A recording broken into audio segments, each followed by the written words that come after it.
From Pacifica, this is Democracy Now! Our goal is not to be just punitive, but to make sure the university establishes an athletic culture and daily mindset in which football will never again be placed ahead of educating, nurturing, and protecting young people.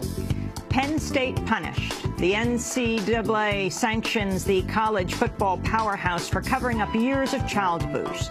We'll speak to sports writer Dave Zirin about the punishment and what it means for college sports. Then to Anaheim, California, the home of Disneyland, where police are facing allegations of murder and brutality after fatally shooting 2 Latino men in separate incidents over the weekend. Police used dogs, rubber bullets, and tear gas on residents protesting one of the killings. And in New York, an update on the police killing of Kenneth Chamberlain Sr. inside his own home. The White Plains police officer accused of calling Chamberlain the N-word shortly before he was shot dead has been suspended without pay. It's clear that the White Plains Police Department and the city of White Plains as a whole turns a blind eye to these things.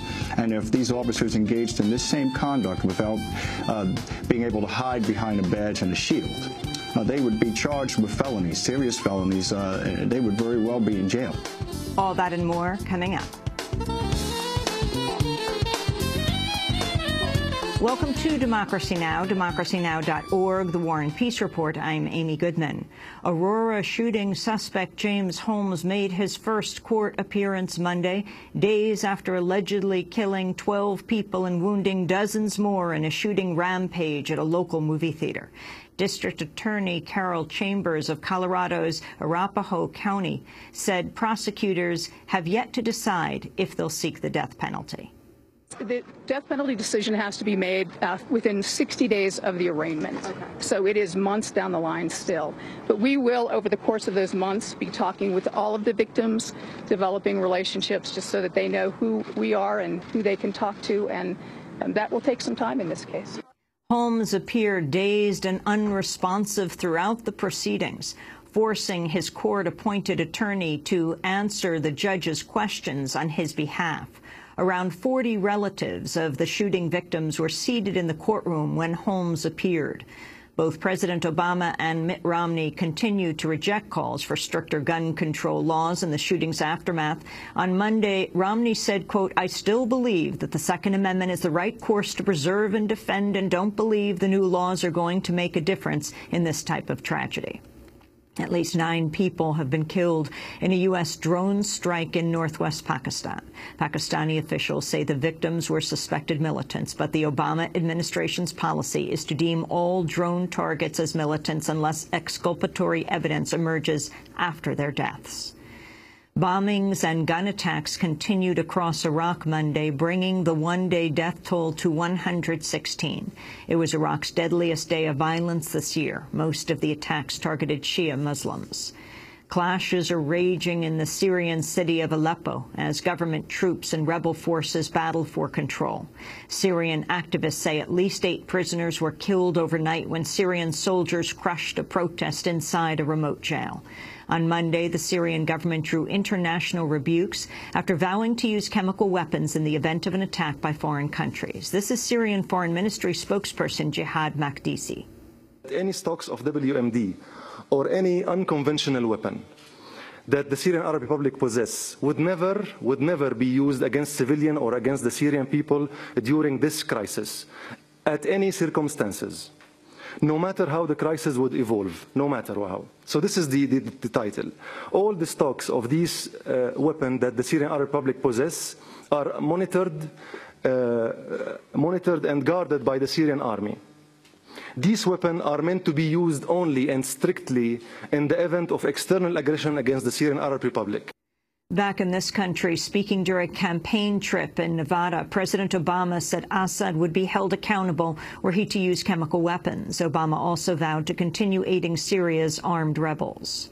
Today, we're also working for a transition so the Syrian people can have a better future, free of the Assad regime. And given the regime's stockpiles of chemical weapons, we will continue to make it clear to Assad and those around him that the world is watching and that they will be held accountable by the international community and the United States should they make the tragic mistake of using those weapons. And we will continue to work with our friends and our allies and the Syrian opposition on behalf of the day when the Syrian people have a government that respects their basic rights to live in peace and freedom and dignity. President Obama's comments on backing the Syrian opposition come amidst new details on U.S. support for Syria's rebels.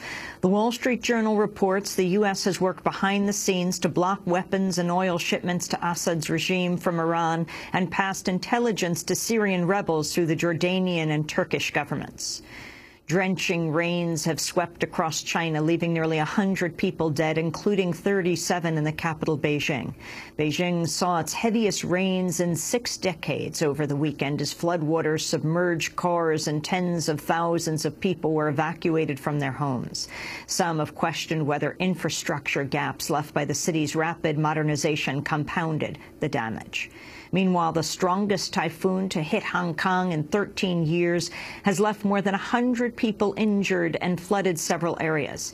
Typhoon Vincente reached southern China Tuesday in the form of a tropical storm, prompting the evacuation of tens of thousands of people. Some scientists have warned the spate of recent extreme weather events marks a preview of a permanent future under global warming. If you'd like to see our coverage on extreme weather and global warming, you can go to our website at democracynow.org. British prosecutors have announced plans to charge 8 people over the phone hacking scandal that's engulfed Rupert Murdoch's News International media empire. The company's News of the World tabloid shut down last year following revelations executives and reporters had conspired to hack into the phones and intercept the communications of hundreds of people. Among those charged are former News International chief executive Rebecca Brooks, a top aide and close confidant of Rupert Murdoch, and Andy Coulson, the former spokesperson of British Prime Minister David Cameron. The International AIDS Conference continued in Washington, D.C. Monday with a keynote speech by Secretary of State Hillary Clinton. Addressing the conference's opening session, Clinton touted the Obama administration's reversal of a 20-year-old ban that prevented people infected with HIV from entering the United States. Clinton also said the U.S. seeks to achieve an AIDS-free generation. Let me say 5 words we have not been able to say for too long. Welcome to the United States. I've heard a few voices from people raising questions about America's commitment to an AIDS-free generation, wondering whether we are really serious about achieving it. Well, I am here today to make it absolutely clear. The United States is committed and will remain committed to achieving an AIDS-free generation. We will not back off. We will not back down. We will fight for the resources necessary to achieve this historic milestone. Protests have been held around the AIDS conference to oppose U.S. policies banning the exclusion of sex workers and to call for increased funding of AIDS treatment worldwide. A march on the White House is scheduled for today to push for a Robin Hood tax on Wall Street transactions to fund global AIDS programs. Police in Lincoln, Nebraska say they're investigating a potential anti-LGBTQ hate crime and a brutal attack by 3 masked assailants on a woman in her home. The attackers entered the 33-year-old victim's home early Sunday morning, tied her up, and then carved anti-LGBTQ slurs into her body with a knife. Hateful graffiti was also sprayed on the walls. Hours after the attack, hundreds of Lincoln residents held a vigil as the woman received treatment in a local hospital for her wounds. The attack comes ahead of a public vote in Lincoln on a proposal that would ban discrimination in housing and employment based on a person's sexual orientation or gender identity. The first of 8 U.S. soldiers charged in the death of Private Danny Chen is set to face a court-martial today at North Carolina's Fort Bragg. A 19-year-old Chinese-American, Chen allegedly took his own life just weeks after he was deployed to Afghanistan last October. His family says Chen had been abused by other soldiers on an almost daily basis, including racist hazing, with soldiers throwing rocks at him, calling him ethnic slurs, and forcing him to do push-ups or hang upside down with his mouth full of water. All 8 accused soldiers were Chen's superiors in rank. The first soldier to stand trial, Sergeant Adam Michael Holcomb, is one of 5 soldiers whose multiple charges include the most serious offense of causing Chen's death through negligence. A group of family members and supporters are traveling to Fort Bragg to attend the trial. Police in South Texas say all 14 people who died in a car crash Sunday night were undocumented immigrants from Mexico, Honduras, and Guatemala. The victims were traveling in a pickup truck when it swerved off the road and crashed into 2 trees. 9 people survived. The Georgia Supreme Court has granted a stay of execution to a death row prisoner who'd been scheduled to die Monday night. The Supreme Court ruled unanimously Monday to delay Warren Hill's execution pending a decision on whether a new one-drug lethal injection process violates state laws. Hill was convicted of murder in 1991 and sentenced to die despite concerns he may be mentally disabled. 2 judges have ruled Hill is likely mentally retarded, but he's been unable to pass Georgia's strict guidelines requiring proof beyond a reasonable doubt. And Sally Ride, the first female U.S. astronaut in space, has died at the age of 61. Ride made history as a part of the crew aboard the Challenger spaceflight in 1983.